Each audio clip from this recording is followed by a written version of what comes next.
जैसे गोवर्धन परिक्रमा करते समय काफ़ी सारे मंदिर आते हैं, कुंड आते हैं, जैसे उसमें सबसे पहले पूछरी का लौटा, मुखारबिंद, श्रीनाथ जी का मंदिर, राधा कुंड और मानसी गंगा। तो आप इनके बारे में कुछ बताइए और इनके क्या महत्व हैं? देखिए, सबसे पहले जब आप गोवर्धन जी की परिक्रमा चालू करेंगे ना, तो बड़ी परिक्रमा में सबसे पहला कुंड जो अ, बहुत ही मुख्य कुंड है, वो है गोविंद कुंड।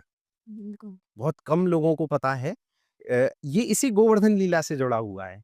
जब ठाकुर जी ने उठाए गिरिराज जी, तो इंद्र का मान मर्दन हो गया, इंद्र का अभिमान टूट गया। अब वो समझ गया कि भैया ये तो परमात्मा ही हो सकते हैं, जो मेरे इस वेग को झेल गए, नहीं तो अन्यथा कोई नहीं हो सकता।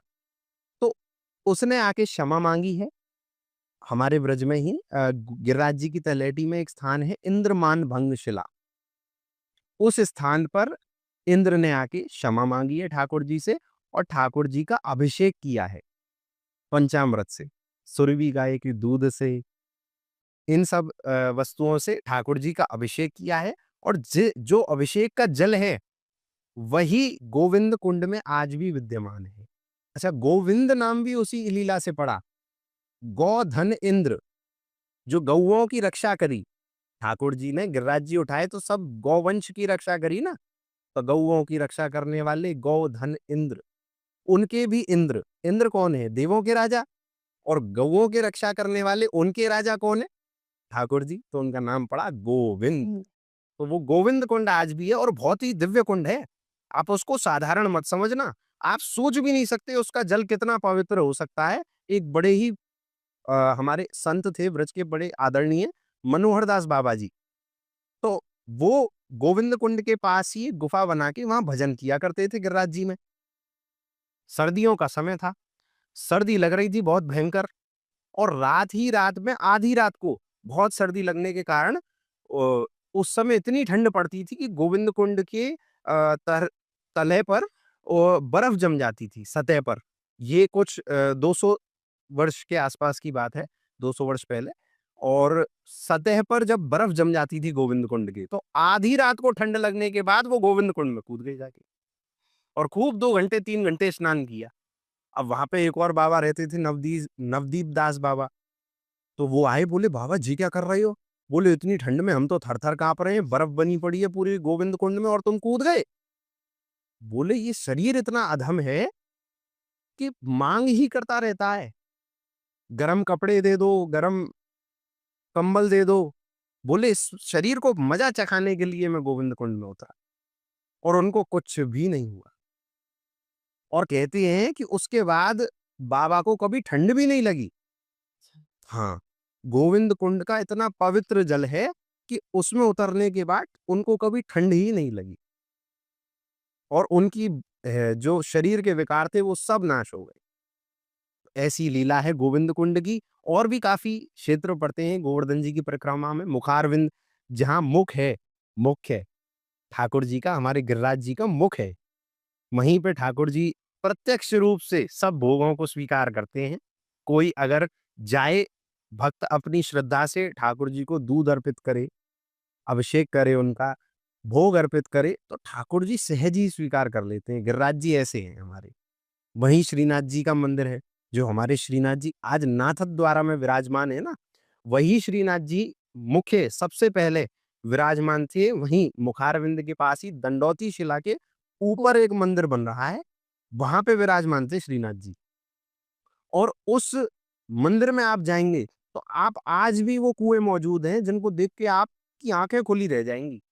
वो कुएँ जिनमें पानी नहीं भरा जाता, जल नहीं भरा जाता, उन कुओं में घी और तेल भरा जाता है। उस समय भरा जाता था, अब तो खाली रहते हैं।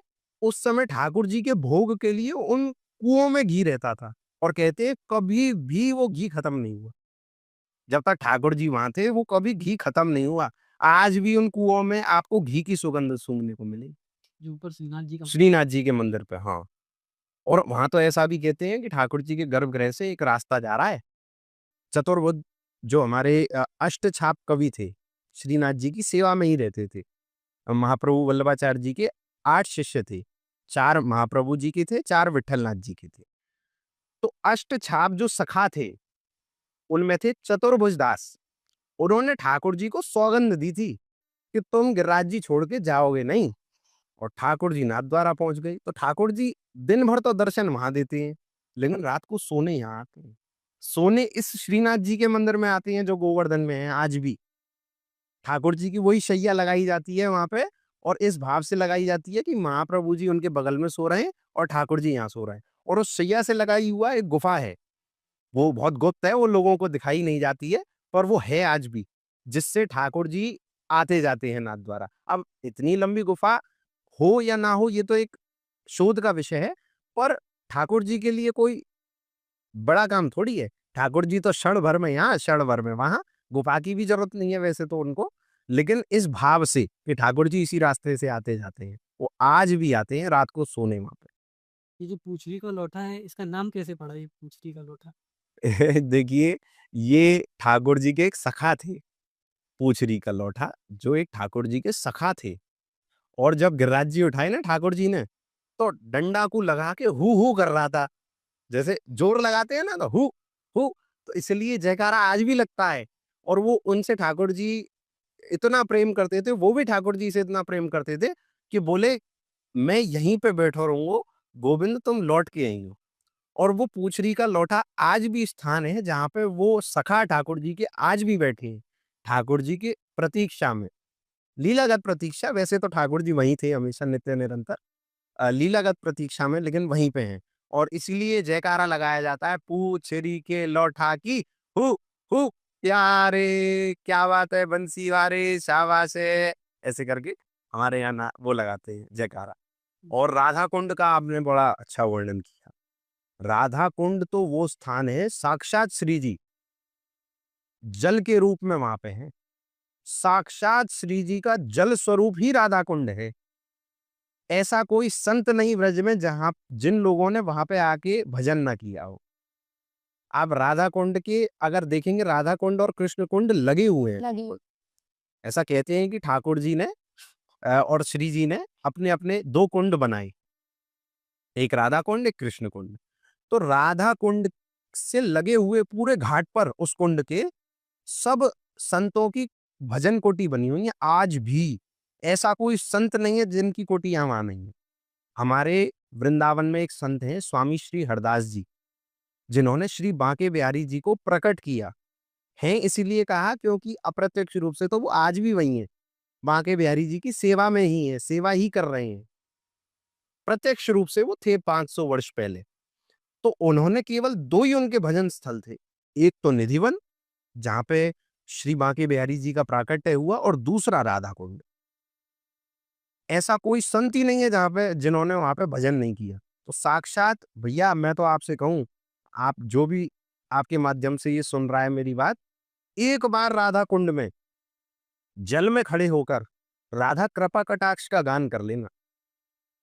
आपको वो प्रेमा भक्ति का अनुभव अपने हृदय में तत्काल हो जाएगा। श्री जी का जो भाव है ना, वो हृदय में अपने आप आ जाएगा कि श्री जी क्या हैं। क्योंकि शब्दों में तो इतनी क्षमता नहीं है कि श्री जी का वर्णन हो सके, लेकिन वो भाव आपके हृदय में ज़रूर आ जाएगा एक बार कृपा कटाक्ष गाने से। कहते हैं कि वहाँ के पानी में खड़े होने से रोग मुक्त भी हो जाते हैं लोग। वो एक विशेष दिन होता है अहोई अष्टमी, अभी निकली है कुछ समय पहले। अहोई अष्टमी के दिन 12 बजे रात से स्नान प्रारंभ हो जाता है राधा कुंड में और उस दिन अगर कोई स्नान कर ले राधा कुंड में, तो जितने भी उसके त्वचा के रोग होते हैं, उस सब से उनको मुक्ति मिल जाती है। जिसकी कोई संतान नहीं होती, वो इस भाव से उसमें अगर राधा कुंड में डुबकी लगाता है कि मुझे कोई संतान की प्राप्ति हो जाए, तो उसको संतान की प्राप्ति अवश्य हो जाती है। और उसकी एक कंडीशन है कि आपको अपनी कोई प्रिय वस्तु वहाँ छोड़नी पड़ती है और उस वस्तु को आप पूरे जीवन में कभी प्रयोग नहीं कर सकते फिर। उसका पूरा त्याग करना पड़ेगा उस वस्तु का। तो कोई वस्तु अपना वहाँ छोड़ के और इस भावना के साथ कोई डुबकी लगाए कि मुझे संतान की प्राप्ति हो, तो उसको निश्चित संतान की प्राप्ति वहाँ होती है, अहोई अष्टमी पे स्नान करने से। तो राधा कुंड और मानसी गंगा, मन से प्रकट की गंगा, क्योंकि गंगा जी हरिद्वार में जो घाट है, उसका बड़ा महत्व है। गंगा जी हैं तो और भी स्थानों पे, लेकिन हरिद्वार पे विशेष उसका महत्व है गंगा जी के स्नान का। जब ठाकुर जी ने एक असुर का वध किया जो गैया के रूप में आया था, बैल के रूप में, तो ठाकुर जी को गौ हत्या का पाप लगा। अब भैया गौ हत्या का पाप तो गंगा स्नान से ही जाता है। तो ठाकुर जी ने कहा अब इतनी दूर कौन जावे, मन से गंगा वहां पे प्रकट करी। गंगा जी स्वयं मानसिक रूप से वहीं प्रकट हो गई और उस स्थान का नाम पड़ गया मानसी मानसी गंगा, गंगा। जहां आज भी श्रद्धालु जाके स्नान करते हैं। तो वही फल जो गंगा स्नान का फल है वही उनको वहां मिलता है।